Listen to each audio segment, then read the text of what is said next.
Eu queria muito a sua atenção, porque o milagre acontece na hora da palavra.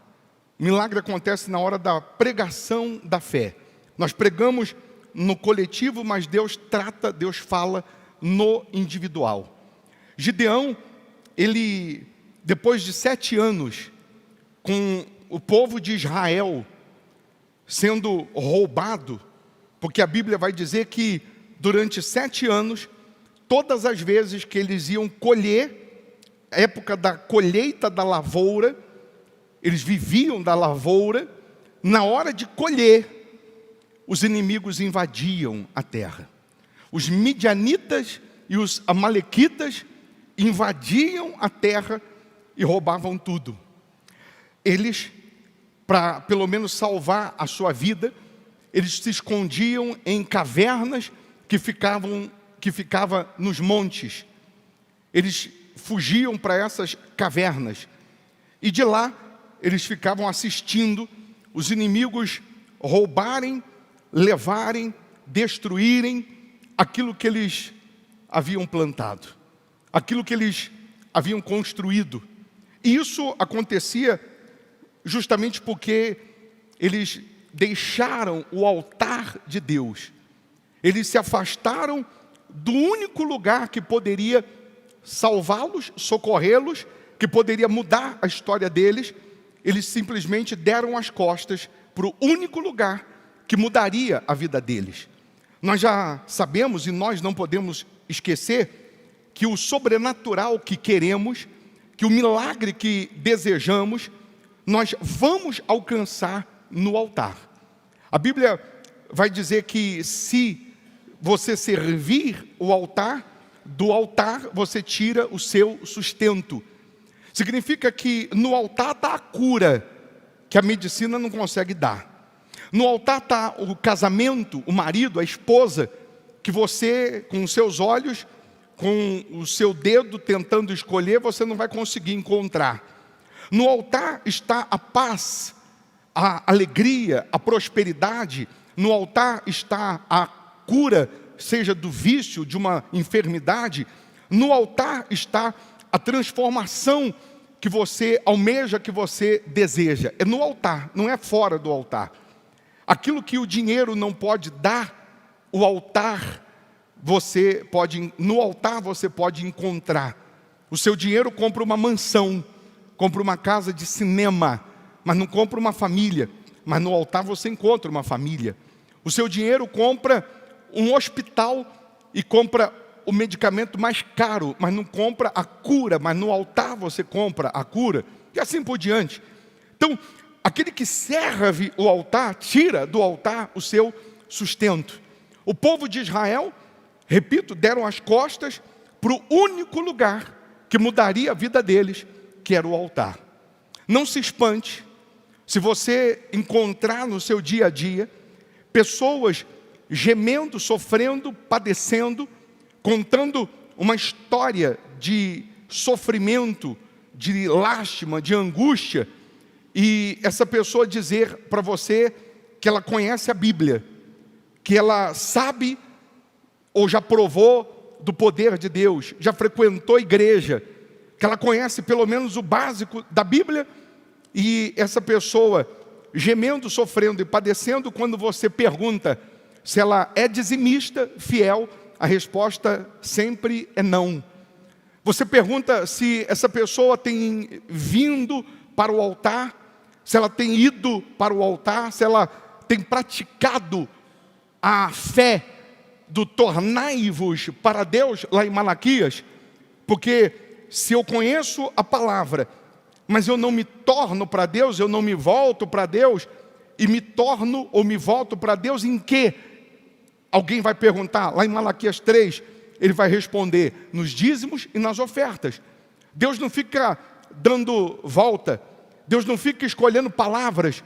Ele diz que uma pessoa, o que prova que uma pessoa se tornou para Ele, o que prova que uma pessoa se voltou para Ele, é a fidelidade no dízimo e na oferta. E também o que prova que uma pessoa se afastou dele, se afastou do altar, é quando ela deixa de ser fiel no dízimo e na oferta, mesmo estando dentro da igreja. Ela pode estar dentro da igreja, e ela não mais está voltada para Deus, ela não mais obedece a Deus, porque ela simplesmente quebrou essa aliança, esse laço com Deus, quando ela deixou ou passou a ser infiel a Deus no dízimo e na oferta. Eu queria muito a sua atenção, porque não trata de dinheiro, trata do ofertante. Não estou tratando do valor monetário, eu estou tratando de fidelidade. A Bíblia vai dizer que aquele que é fiel no pouco, Deus o coloca sobre o muito.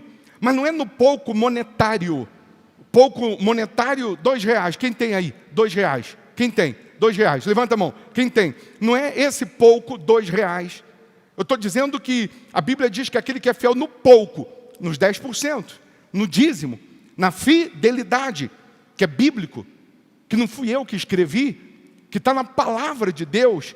A pessoa que faz isso, que é fiel, ela permite Deus abrir a janela dos céus e derramar bênçãos sem medidas. Bênçãos sem medidas, eu já expliquei N vezes, mas não custa lembrar, que não é só prosperidade, dinheiro, é paz, é saúde, é conversão, é transformação, que à medida que você permanece sendo fiel, você também vai alcançar o financeiro, você também vai alcançar a bênção econômica, mas não será num passe de mágica, mas vai acontecer à medida que você permanece, que você tem uma aliança, que você tem um pacto, porque não é barganha, não é barganha. Agora eu sou dizimista como se eu estivesse pagando uma conta de luz, então Deus tem que me honrar, a energia tem que chegar, a CEMIG tem que abastecer a minha caixa de força lá de casa, porque eu estou pagando a minha energia. Então, porque eu estou pagando o dízimo, Deus é obrigado. Não, isso aí, o dízimo, a fidelidade, é só um degrau da escada toda que ainda tem pela frente, para a gente caminhar. Não é buscar a Deus para que Ele seja um meio para a gente chegar no fim que desejamos. Não, é buscar a Deus pelo que Ele é, por tudo o que Ele promete. Então, a oferta, o dízimo, fala mais do ofertante do que propriamente daquilo que ele está entregando, daquilo que ele está dando. Deus se agradou de Abel, o ofertante, e se agradou da oferta de Abel. Deus não se agradou de Caim, o ofertante, e também não se agradou da oferta de Caim. Eu queria que você compreendesse que Abel, ele vai escolher o melhor do rebanho e ele vai dar para Deus. Ele vai pegar o melhor do rebanho, o melhor, o mais perfeito, o mais caro, e vai honrar a Deus. O ofertante Abel está honrando a Deus com o melhor, porque Deus é para ele, Abel, maior do que aquilo que Abel está dando. Deus é para Abel muito maior, muito melhor do que aquilo que Abel está oferecendo. Então Abel tem essa consciência de que essa sua oferta, esse seu presente, ele honrando a Deus com o melhor, ele está simplesmente mostrando para Deus quem ele é, quem Abel é com a sua oferta. Caim pega qualquer coisa, pega o que sobra, se bobear aquele que não tem valor para ele, aquele que não tem muito gasto para ele, aquilo que não tem muita importância, e ele também oferta, ele também honra na cabeça dele. Mas Deus não se agrada de Caim, o ofertante, e nem da oferta de Caim, porque Caim poderia ter mostrado com a sua oferta a consideração que ele tinha para com Deus, pelo menos que ele falava ter. Então, a nossa oferta, ela trata mais da gente do que propriamente daquilo que nós colocamos no altar. Deus vai dizer em Malaquias: se eu sou o Pai, cadê a minha honra? E se eu sou o Senhor, cadê o respeito para comigo? Ou vice-versa, se eu sou o Senhor, cadê a minha honra? E se eu sou o Pai, cadê o respeito? Vocês pegam um animal coxo, o defeituoso, colocam no meu altar, e vocês pensam o quê? Que a minha mesa, que o meu altar é desprezível? É para qualquer coisa? Pega o animal coxo, defeituoso e dá para o seu governante, vê se ele aceita. Ele não aceita. Por que que eu sou o Senhor? Você diz que eu sou o Senhor e você dá para mim, me honra com aquilo que sobra, com aquilo que não é o mais importante. Você imagina no seu aniversário, você mulher, quem aqui é casada, no seu aniversário, a festa do seu aniversário é o momento de cortar o bolo. O seu marido, ele vai cortar o bolo e o primeiro pedaço desse bolo ele vai dar para a secretária dele. Qual o problema? Ele vai te dar o bolo inteiro depois, mas o primeiro pedaço ele dá para a secretária da empresa. Mas a esposa, ele diz: ô meu amor, para você, eu, maridão, reservei o bolo inteiro. Você, esposa, ganhou mais, não ganhou? Vai comer mais, vai ou não vai? Mas você está contente?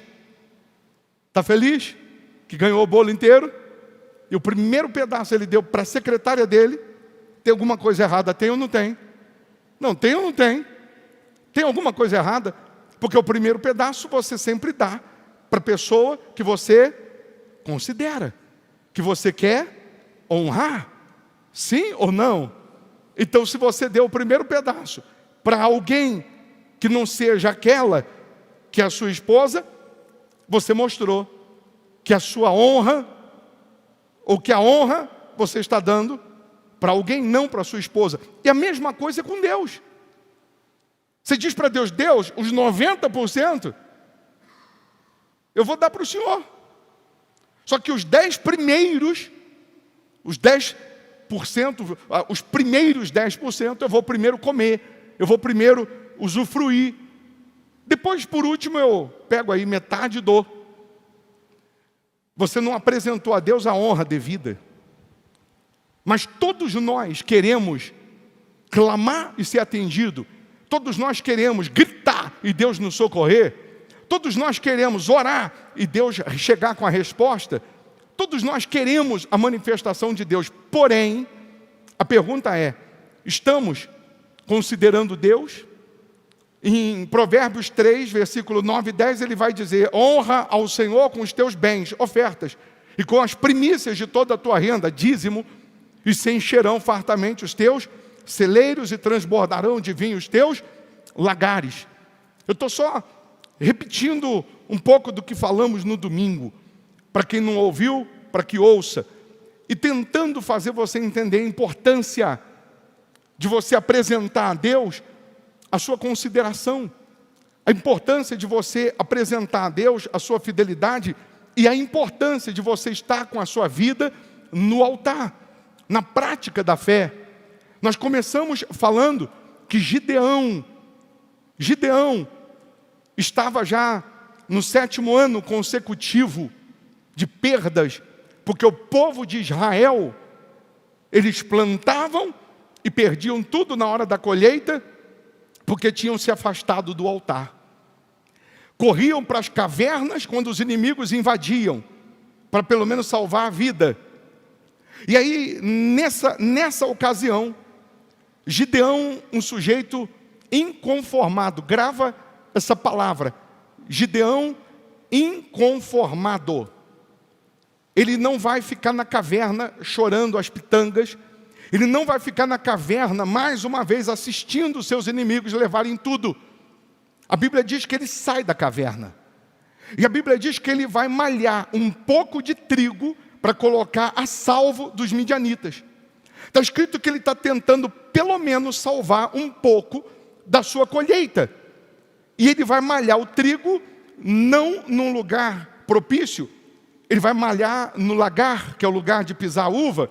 E o trigo geralmente tinha que malhar na eira, no pico da montanha, porque joga-se o trigo para cima, né? A palha, o vento bate, a palha cai e o trigo cai na peneira. Mas se ele vai num lugar de destaque, no alto da colina, os inimigos iam avistá-lo e aí iam matá-lo. Então ele vai malhar no lagar. Mas o interessante é que Gideão não está na caverna. O povo está na caverna. Os pais estão na caverna. As famílias estão nas cavernas. E quando Gideão está malhando trigo, acredita-se que revoltado, até pelas palavras que nós vamos acompanhar depois desse episódio, ele está malhando trigo. Eu imagino ele malhando trigo, resmungando. Eu imagino ele malhando trigo com a alma dele pegando fogo, dizendo: se aparecer um midianita aqui, eu arrebento. Se aparecer um midianita aqui, eu acabo com ele. Se aparecer um midianita aqui, eu esmago ele, porque não é possível essa situação. Cadê as maravilhas que os meus pais contavam ali dentro? Cadê as promessas? Cadê Deus? Onde está Deus? E aí, de repente, a Bíblia diz que o anjo aparece para Gideão. O anjo aparece para quem saiu da caverna. O anjo aparece para quem saiu do conformismo. O anjo aparece para quem saiu da mediocridade, que é aquela vida mediana. O anjo aparece para aquele que não aceitou mais a perda dos seus bens. O anjo aparece para aquele que está revoltado porque só está perdendo. O anjo aparece para quem está indignado com a situação. E não apareceu para quem estava dentro da caverna orando, porque a Bíblia também faz menção que quem estava dentro da caverna orava, louvava, cantava. Mas o anjo não apareceu lá na caverna. O anjo apareceu para quem saiu da caverna. O anjo aparece para Gideão, está lá em Juízes 6, depois você vai conferir, Juízes 6, e o anjo vai dizer para Gideão o seguinte, versículo 12. Então o anjo do Senhor lhe apareceu e lhe disse: o Senhor é contigo, homem valente. Chamou Gideão do quê? Homem valente. O Senhor é contigo, homem valente. Gideão na lata, porque já estava engasgado. Eu imagino que ele já estava falando aquilo nos seus pensamentos, e aí ele solta e diz: ah, Senhor meu, se o Senhor é conosco, por que nos sobreveio tudo isso? E que é feito de todas as maravilhas que nossos pais nos contaram, dizendo: não nos fez o Senhor subir do Egito? Porém agora o Senhor nos desamparou e nos entregou nas mãos dos midianitas. Então a resposta de Gideão foi: cadê as maravilhas que os meus pais pregam ali na caverna? Cadê as maravilhas que o Senhor fez no passado? O Senhor não nos tirou do Egito, nós não saímos da escravidão, mas agora, aqui, nós sofremos, somos escravos, segunda vez, somos escravos de novo. Então Gideão, com uma resposta não mal educada, não destratando o anjo, o próprio Deus, mas simplesmente usando um argumento inteligente, cobrando aquilo que Deus já tinha feito. E quando ele responde dessa maneira, no versículo 14, então se virou o Senhor, o anjo que apareceu, não um anjo, mas o anjo que apareceu, era Deus, em forma de um anjo. Então agora se virou o Senhor, o próprio Deus, naquele anjo, falando com Gideão.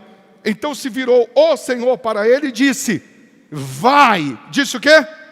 Vai nessa tua força e livra Israel da mão dos midianitas. Porventura, não te enviei eu? Preste atenção. Parece que o anjo, ou que Deus, escolheu Gideão. Não parece? Parece ou não parece? Parece que o próprio Deus vira para Gideão e diz assim: vai nessa tua força e livra a cidade inteira, Israel da mão dos inimigos. Porventura, eu não te enviei? Eu não estou te enviando para isso? Eu queria que você analisasse um detalhe. Eu queria que você agora escrevesse na sua mente, para não esquecer. Escrevesse no seu coração essa frase. Gideão é um inconformado, revoltado, porque Deus o escolheu? Ou Deus o escolheu por ser ele um inconformado, um revoltado? Vou falar de novo. Gideão é um revoltado, é um inconformado, porque Deus o escolheu? Ou Deus só o escolhe por ser ele revoltado, inconformado com a situação? Ô bispo, o que o senhor quer me explicar com isso?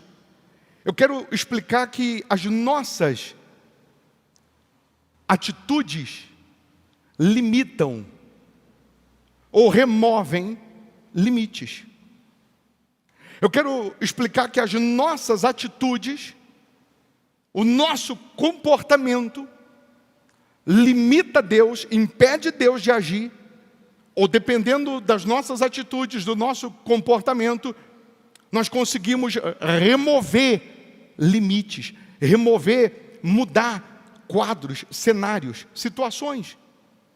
Eu queria que você entendesse que se Gideão fosse mais um conformado dentro da caverna, estaria aquele povo até hoje plantando e os midianitas roubando, plantando e os midianitas roubando, e Deus não poderia se manifestar. Nós sabemos do episódio que Gideão em seguida dá uma bambeada, dá uma balançada, e ele diz, mas eu sou o menor da casa dos meus pais, a minha família é a mais pobre, em outras palavras, mas como que eu vou livrar um povo se eu não estou livrando nem a minha casa? Como que eu vou livrar uma nação se eu não estou conseguindo livrar nem um pouquinho de trigo? Como que eu vou livrar uma nação se eu sou o menor, se eu sou mais pobre, se eu sou o mais necessitado? E ninguém ouve, ninguém para ouvir o mendigo, por mais sábio que ele seja. Ninguém para assistir, para ouvir o mais pobre, porque acha que as palavras, por mais sábias que sejam, elas não surtem efeito, porque não mudou a história dele. E para resumir a situação, e você entender que as suas ações ou reações, ou a falta delas, impede você de alcançar o sobrenatural, você precisa avaliar a sua postura diante dos problemas. Você precisa avaliar a sua postura diante da situação que você está vivendo. Se você está vivendo o bom, fique sabendo que tem ainda o melhor. Não se conforme também com o bom. Mas eu já estou vivendo o bom, graças a Deus. Mas não se conforme, porque ainda tem o melhor. É o que nós pregamos no domingo das vasilhas vazias. Encheu a vasilha, Deus falou para Eliseu, falou para a viúva, coloca para trás, porque tem outra para frente. Aconteceu um milagre, amém, graças a Deus, mas tem mais milagre para acontecer. Aconteceu uma mudança, graças a Deus, Deus tem que ser glorificado, mas não adianta ficar preso a esse, porque tem mais vasilha para encher. Deus é ilimitado. Então, o que Deus quer nos mostrar é que a nossa postura diante da situação é que vai determinar o milagre ou que vai impedir o milagre. Então, se você está vivendo o bom, ainda tem o melhor. Não se conforme com o bom, porque o bom também é perigoso, hein? O bom também é perigoso. O bom acomoda. O bom faz você afrouxar. O bom faz você baixar a guarda. E aí você não consegue desafiar mais, você não consegue agir mais, você não consegue vir mais para o altar, entendendo que tem níveis superiores para você alcançar. Se você está sendo bombardeado por problemas crônicos. Então, ao invés de você se vitimizar, ao invés de você ficar encurralado num canto, chorando, se lastimando, ao invés de você ir no Facebook, ao invés de você ir nas mídias e ficar ali contando o seu problema para todo mundo, seja um inconformado e venha para o altar. Venha onde o anjo de Deus está, que é o altar. Apareça para Deus, que Deus vai aparecer para você. Sai da caverna. Tem gente que a caverna dela é a cadeira da igreja. Ela não levanta da caverna, da cadeira, para vir no altar fazer voto. Tem gente que a caverna dela é o quarto, é a casa. Tem gente que a caverna dela é a sua limitação. Ela não sai daquele limite, ela não abre a sua visão, ela não expande a sua visão. Então, se você está vivendo problemas, se revolte contra o problema. Não é contra Deus, é contra o problema.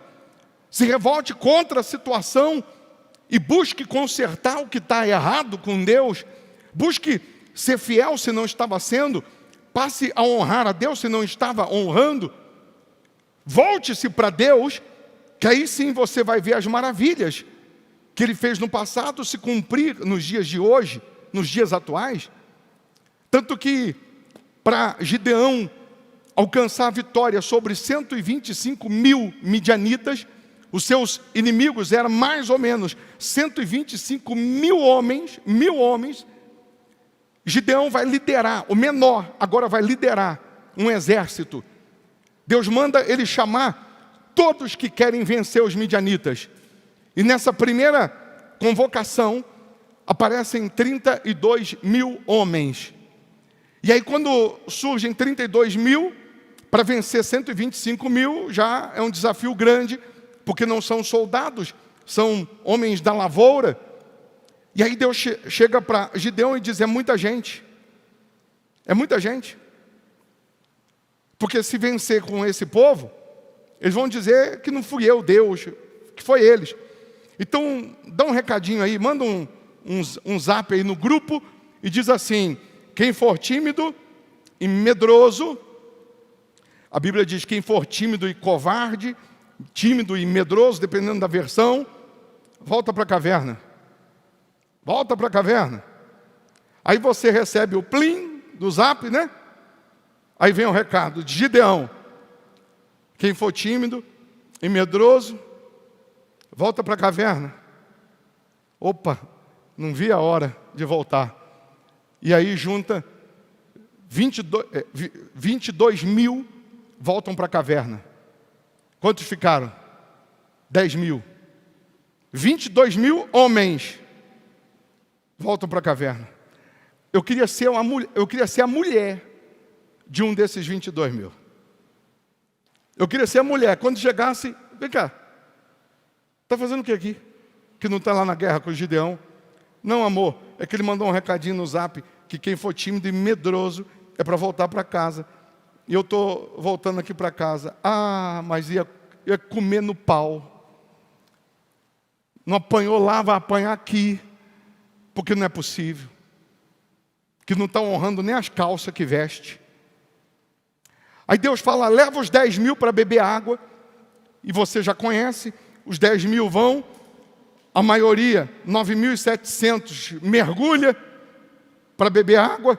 E só 300 pega com a mão assim, ó, leva assim, ó, na boca, olhando para ver se o inimigo vem. Só 300 ficam em pé. E Deus fala assim para Gideão, separa esses daí que ficaram em pé. Quando separou, contou, tinha 300. Aí Deus fala para Gideão, é com esses aí que você vai vencer. Porque Deus livra com poucos e não com muitos. Deus fala para Gideão, é com esses 300 que você vai vencer 125 mil. Agora faz uma conta aí para mim. Você que é bom de matemática, me ajuda aí. 125 mil, faz aí. 125 mil homens dividido por 300. Dá quanto para cada um? 125 mil dividido por 300. 416 homens para cada um. É a gente falar assim, ó, entra um dentro do outro e pode partir para o pau, pode vir. Você imagina? 416 homens contra um. Essa era a média da guerra. A desvantagem era de 416. A desvantagem era simplesmente de 415 homens contra um. Como, humanamente falando, vencer? Você olha para o cenário da sua vida e você não vê alternativa, você não vê saída, você não vê solução. Você pega o exame que diz incurável, câncer, casamento destruído, vício, faliu, nome sujo, devendo horrores. Você olha para o cenário e você diz, não tem jeito. Não tem jeito com a tua mão, com o teu braço, mas com Deus tem. Com Deus tem. Aí, para resumir, Deus chama Gideão para voltar para onde? Para o altar. Porque guerras impossíveis, improváveis, gigantescas, se vence no altar. Sacrifício. O sacrifício, o sangue no altar, a oferta de sangue, de sacrifício, vence aquilo que, humanamente falando, era invencível. O sacrifício produz o sobrenatural. E aí, Deus vai pedir para Gideão qual era o sacrifício que mudaria aquela situação. Deus diz assim, porque Deus especifica, tá? Não é o que eu quero dar, não.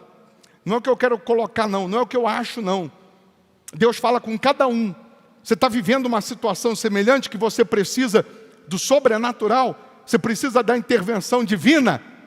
Então Deus especifica. Deus chegou para Gideão e disse assim, eu quero o segundo boi, não é o primeiro, o mais velho não, é o segundo boi, de 7 anos do teu pai, como sacrifício. O boi era de Gideão? Não. Gideão tinha como fazer o sacrifício de um boi? Não, porque ele não tinha. Como que eu vou sacrificar o que eu não tenho? Mas para aquela ocasião, Deus estava pedindo aquilo que era de maior valor da família de Gideão. O segundo boi era o que estava sendo reservado, guardado, para substituir o primeiro na lavoura. E Deus está pedindo o mais caro, o de maior vigor. Deus está pedindo o de maior valor. Deus está dizendo o seguinte, você vai pegar o que você tem de maior valor e vai deixar de contar com isso aí para contar comigo. A sua família não é a mais pobre, então até a família mais pobre tem um segundo boi de 7 anos. Até a família mais pobre tem alguma coisa que é a garantia, que é o que tem de maior valor, como sacrifício. Gideão sabe que se contar para o pai que já não era do altar mais, o pai que já não sacrificava mais, o pai ia ficar endemoniado 2 vezes. Gideão vai pegar o boi na madrugada e Gideão vai sacrificar para Deus. Quando o pai acorda, o boi já foi para o altar. O sacrifício já foi feito. O pai endoida, o pai quer matar Gideão, mas Gideão já obedeceu a Deus. Porque Gideão, inconformado, está disposto, está decidido a fazer o que tiver que fazer para mudar a situação. Ele está dizendo, ou eu mudo essa situação, ou essa situação vai me mudar. Ou eu acabo com esse problema, ou esse problema acaba comigo. Mas do jeito que está, não dá para ficar. Não dá para empatar com o diabo, não dá para ficar eu e o diabo no mesmo ambiente. Ou ele é esmagado, e eu fico de pé, ou então o diabo me derrota, me esmaga, e ele fica em pé. Mas os dois juntos não dá. E Gideão sacrifica o segundo boi. E Deus vai dando estratégia, é com esses 300, é dessa maneira, dessa forma, Deus vai falando, e aí chega o dia da batalha, eles cercam o arraial dos midianitas, cântaro na mão, tocha de fogo, trombeta. Quando eles quebram o cântaro, parece barulho de espada, e tocam a trombeta, o barulho da trombeta dá aquela confusão, os midianitas acordam no meio da madrugada com esse estrondo e olham 300 tochas espalhadas nas colinas. Eles imaginam, um exército invadiu. E na escuridão, no meio da madrugada, no sono, aquele alvoroço, trombetas tocando, eles não conseguem um falar com o outro, e um começa a matar o outro, um midianita começa a matar o outro, achando que é um inimigo, achando que é um soldado do outro exército. Para resumir, Deus dá estratégias para aquele que saiu da caverna outro dia, inconformado, agora venceu um exército inteiro. O Gideão, que era o menor da casa dos pais, ele vai ser o juiz de Israel.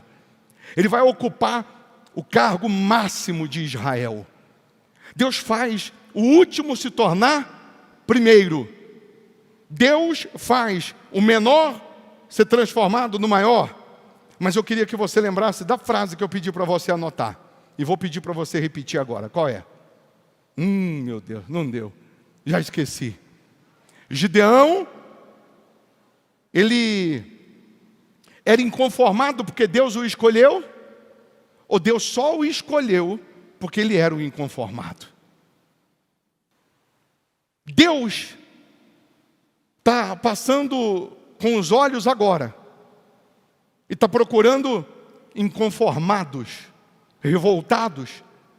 Deus está à procura, como dizem em 2 Crônicas, coloca para mim, capítulo 16, versículo 9, porque Deus está procurando inconformados.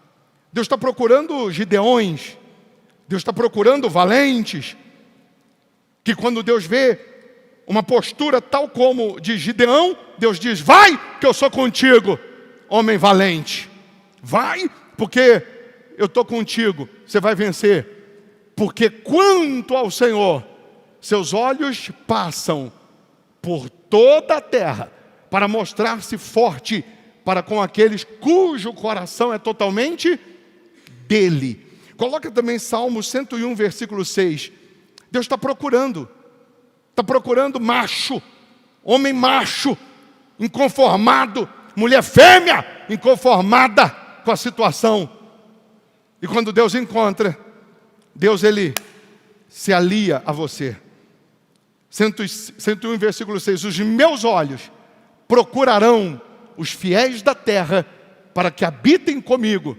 O que anda em reto caminho, esse me servirá. Se você é um revoltado contra a situação, ainda que boa, tá boa, mas ainda pode ser melhor. Mas tá bom, eu já estou bem, eu já saí de um nível, eu já mudei de vida, já melhorou aqui, já melhorou ali, já melhorou lá, mas ainda pode melhorar mais. Se você é um revoltado, fique em pé no seu lugar, por favor. E quem está virtualmente também é um inconformado nesse sentido, fique em pé no seu lugar. E quem está aqui, e você é esse Gideão de hoje, você é esse inconformado de hoje, você é esse revoltado de hoje, sai do seu lugar e se aproxima do altar.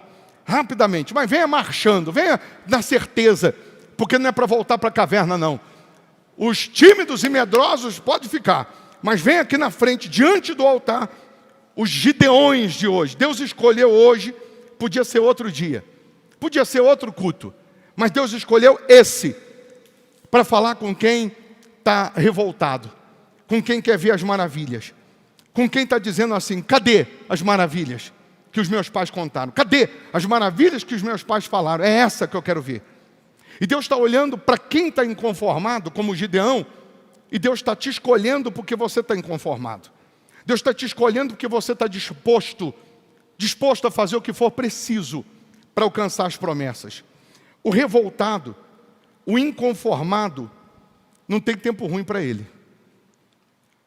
O inconformado, o revoltado, não tem tempo ruim para ele. Ele topa qualquer parada.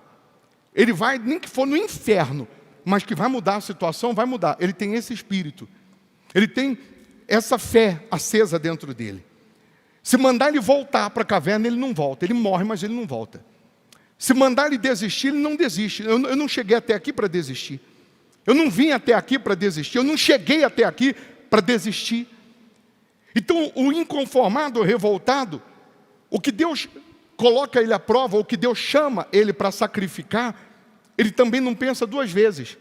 Porque ele sabe que o que ele vai levar para o altar é nada, é zero, comparado ao que o altar tem para ele. Ele sabe que o que ele vai depositar no altar como sacrifício é zero, é nada, comparado com as maravilhas. Agora, quando ele não tem essa revolta dentro dele, ele faz conta. Na hora de fazer um voto, na hora de fazer um sacrifício, ele começa a fazer conta. Ele começa a falar, não, mas eu não posso por isso. Não, Deus não está pedindo favor, não. Eu não posso porque eu tenho dívida, eu não posso porque eu tenho isso para pagar, eu não posso porque eu tenho isso para comprar. Não, Deus não está pedindo favor, não. Deus está chamando quem quer mudar alguma área. Deus está chamando quem quer mudar um cenário. Deus está chamando quem quer mudar uma situação. E se você quer mudar uma situação, Deus está dizendo para você, pega o segundo boi de 7 anos, seu, do teu pai, da tua esposa, da tua mãe, de quem tiver, e sacrifica.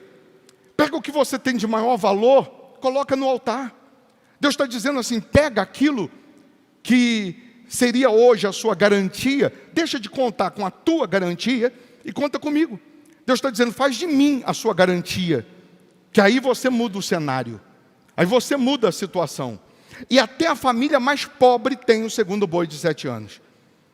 Talvez o segundo boi de 7 anos é o celular. A única coisa que tem de valor é esse celular, é o que eu tenho de valor. Eu vou vender e vou sacrificar, porque eu estou desempregado, estou endividado, não ganho nada, não tenho salário, não tenho renda. A única coisa que eu tenho de valor, de maior valor, é isso aqui, é o computador. O que eu tenho de valor? É uma joia. O que eu tenho de valor? É o meu salário, é uma renda, é um dinheiro guardado, é o que eu ia comprar. O que eu tenho de valor? É um bem, é um bem. E eu vou fazer o sacrifício. Mas isso é para quem quer mudar um cenário. É para quem quer mudar de nível. Nem todos precisam e vão fazer. Mas é para quem quer mudar um cenário. É para quem está indignado com uma área ou com uma situação. E quer ver Deus operando maravilhas. Você vai preparar um sacrifício, vai trazer domingo ou sexta que vem, durante a semana.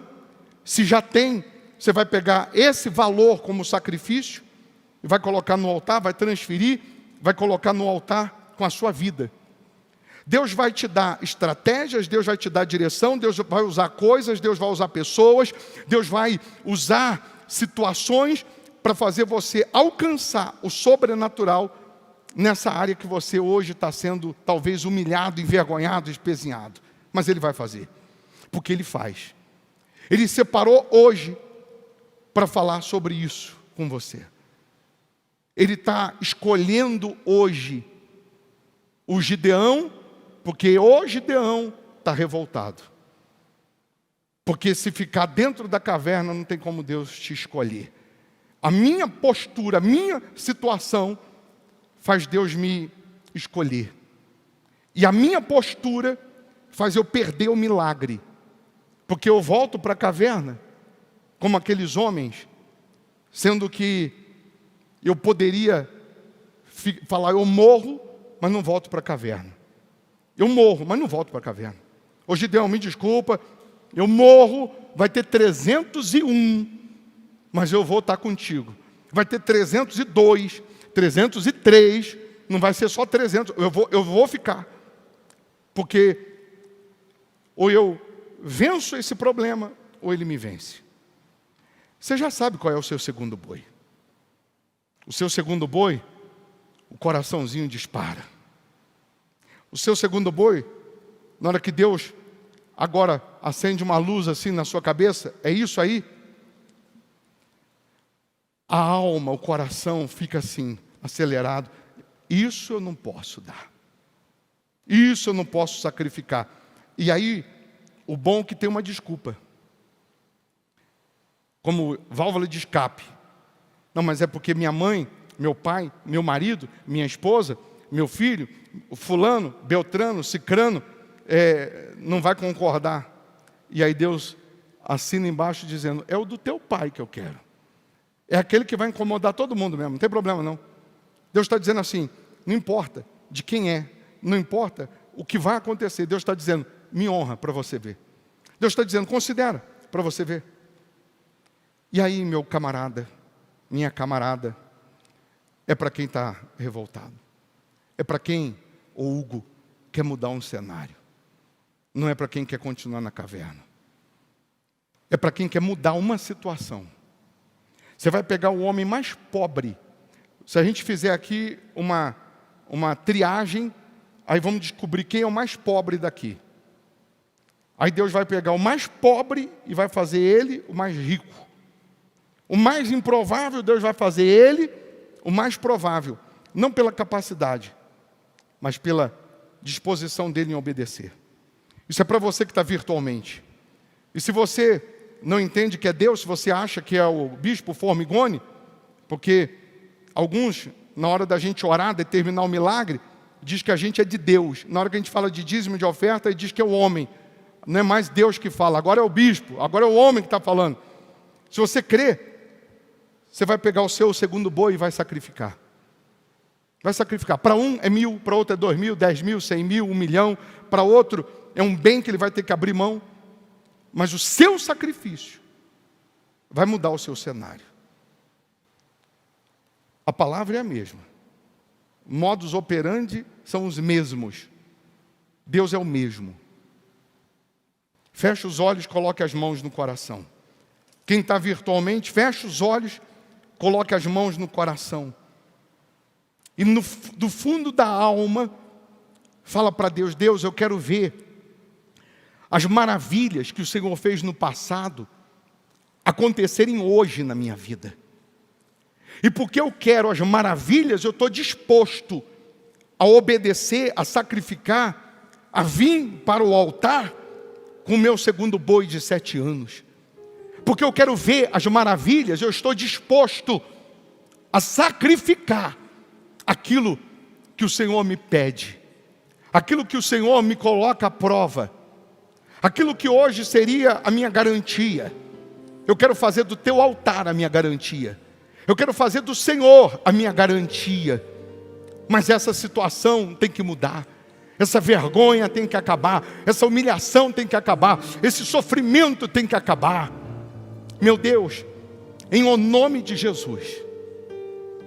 Agora, da mesma forma que o Senhor apareceu para Gideão, falou com Gideão, que o Senhor fale agora, individualmente com essa pessoa.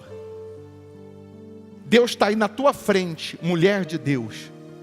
Deus está aí na tua frente, homem de Deus.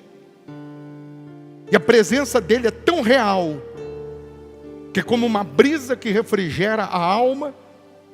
E ele diz para você, sacrifica o segundo boi de 7 anos.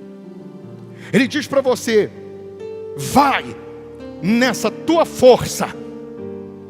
Vai na força do sacrifício que você vai vencer.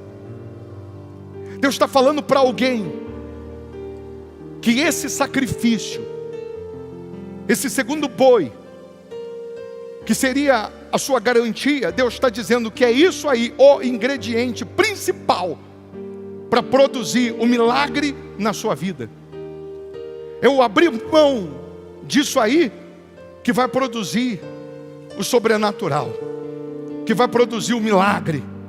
Meu Deus, em o nome de Jesus, hoje o Senhor suscita, levanta aqui os Gideões, os 300 valentes de Gideão. Essa pessoa vai pegar um envelope aqui no altar e ela vai trazer dentro desse envelope, até dia 17 de dezembro, o sacrifício. Quem está virtualmente vai preparar o sacrifício até dia 17 de dezembro. No domingo, dia 17, ela vai entregar, ou antes ela vai entregar. Mas ela vai gerar, juntar. Quem não tem nada vai gerar, vai juntar. Quem não tem nada vai lutar para fazer o voto do menor virar a ser 1.000. O voto de R$1.000 para cima. E se no dia você lutou, sacrificou, você conseguiu quanto? 500, 100, mas foi com sacrifício, com esforço, você vai colocar no altar e Deus vai te honrar. Mas você que já tem o segundo boi, é o carro, é um bem, é o dinheiro, é o salário, é a renda, você vai entregar hoje, você vai trazer domingo, mas você vai depositar no altar. E meu Deus, eu determino que tão logo essa pessoa apresente esse sacrifício, entregue esse sacrifício, que ela veja as tuas maravilhas, que ela veja a tua palavra se cumprindo. Em nome de Jesus eu determino isso. Com as mãos no seu coração, feche os seus olhos. E se você vai sacrificar o seu segundo boi de 7 anos, aquilo que Deus está te tocando e falando, diz para Ele: eis-me aqui, Senhor. Diz para Ele: meu Deus, eu topo, estou contigo. O que eu não aceito é ficar nesse cenário, nessa situação. O que eu não aceito é permanecer nessa situação.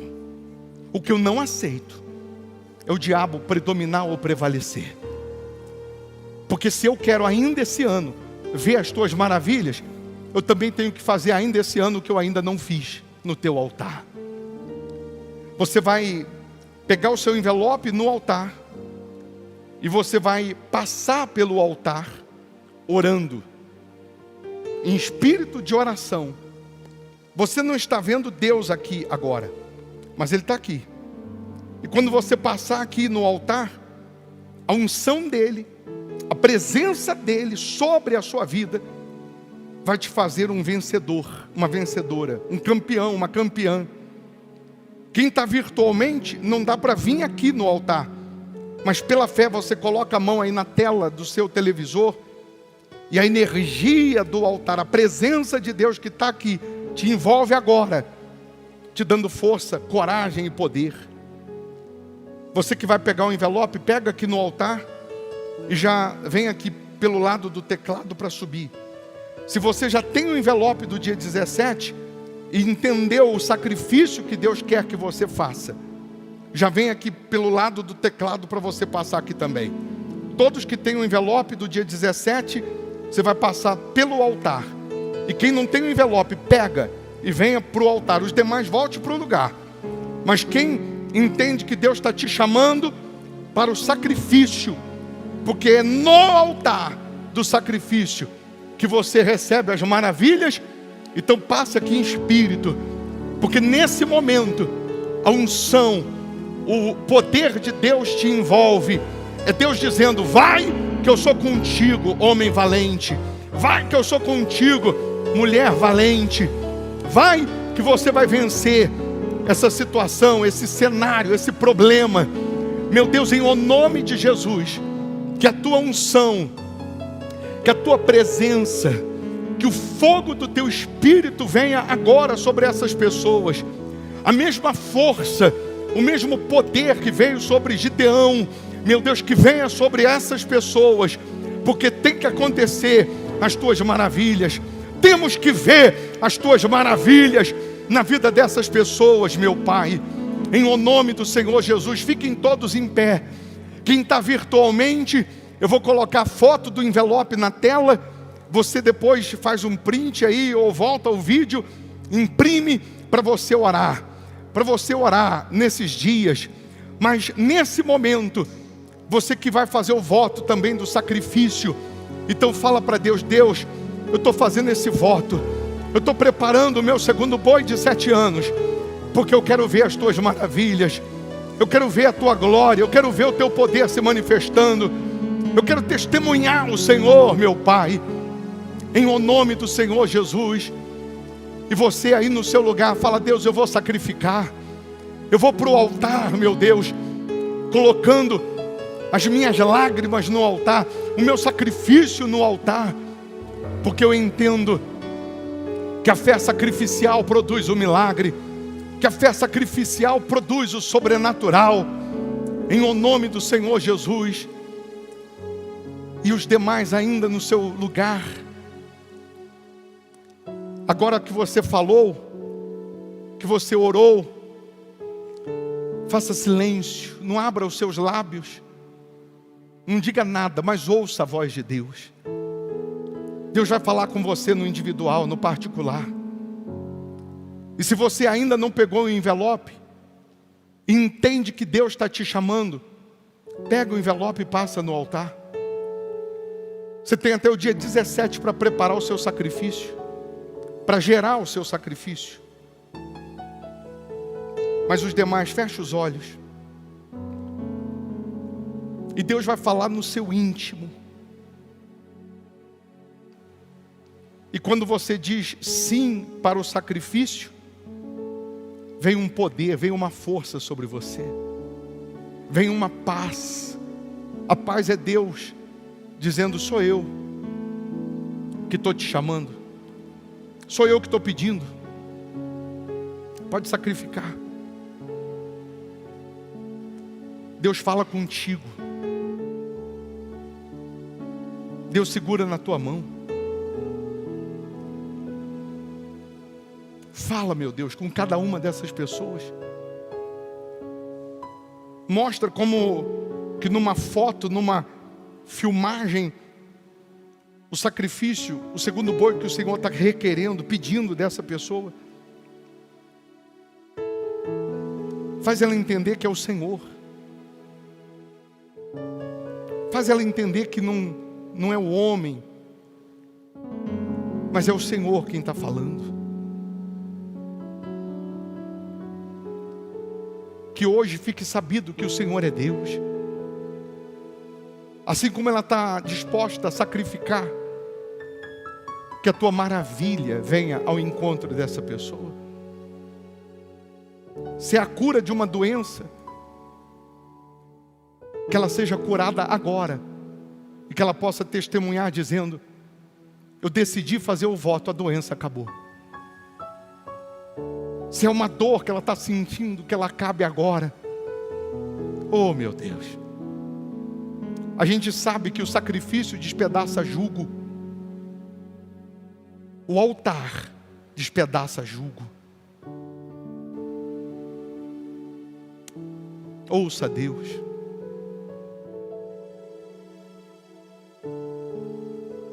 E em espírito, você já pode agradecê-lo. Você já pode dizer: obrigado, meu Deus, por falar comigo.